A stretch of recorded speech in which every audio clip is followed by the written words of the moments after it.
Hello बच्चों, let's see the question. तो हमारे यहाँ पे असर्शन है कि water is a liquid state is more stable than ice at room temperature. Okay, और हमारा रीजन है कि water in liquid form has higher entropy than ice. तो हमारे पास ऑप्शन है यहाँ पे कि बोथ असर्शन और रीजन हमारा ट्रू है। Reason is a correct explanation of assertion.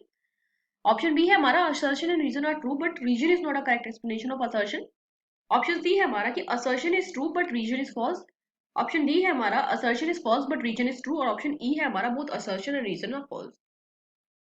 तो बच्चों यहाँ पे हमारा की कॉन्सेप्ट क्या लग रहा है? यहाँ पे हमारा की कॉन्सेप्ट लग रहा है एंट्रोपी चेंज का, ठीक है ना, एंट्रोपी का। तो बच्चों, फ्रॉम असर्शन हमें क्या पता है कि रूम टेम्परेचर वाटर होता है वो मोर स्टेबल होता है। क्यों? At room temperature water is more stable. क्यों बच्चों? Because ice will tend to melt at room temperature. क्यों? आइस जो हमारी होती है वो बस रूम टेम्परेचर पर टेंड होती है, ठीक है ना। Ice is tends to melt at room temperature. हमारी आइस होती है वो रूम टेम्परेचर पे ही जाके मेल्ट होती है, ठीक है ना बच्चों। अब बच्चों तो यहाँ से हमारा असर्शन तो हो गया ट्रू। अब बात करते हैं हम रीजन की। तो बोल रहा है कि the water is liquid form has higher entropy than ice. तो बच्चों, तो चेंज इन एंट्रोपी सिस्टम क्या होता है during the phase is in this case given that by the heat absorb by the ice divided by the temperature. तो हमें पता है एंट्रोपी चेंज क्या होती है हमारी।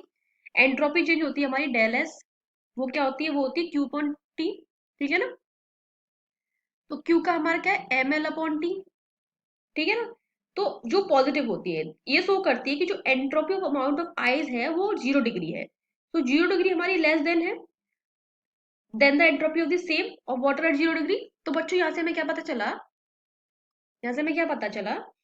This shows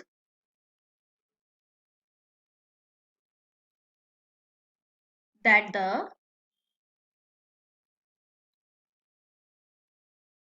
entropy of amount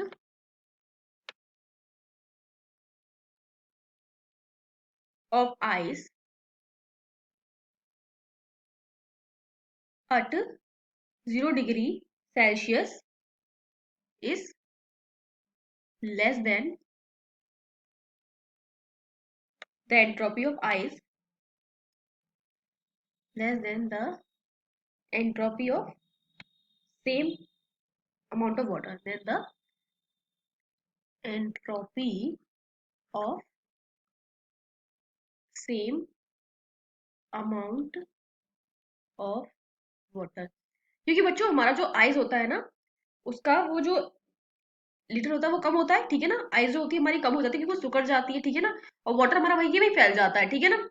तो बच्चों यहाँ से हमें क्या पता चला? हमारा जो रीजन है वो भी करेक्ट है और हमारा जो रीजन है वो हमारे असर्शन को क्या करता है? एक्सप्लेन कर रहा है। तो ऑप्शन ई नहीं हो सकता, ऑप्शन डी नहीं हो सकता, ऑप्शन सी भी नहीं हो सकता, ऑप्शन बी भी नहीं हो सकता। हमारा फाइनल आंसर हो जाएगा ऑप्शन ए, कि दोनों ही करेक्ट है और हमारा जो हमारा रीजन है वो हमारे असर्शन को एक्सप्लेन कर रहा है।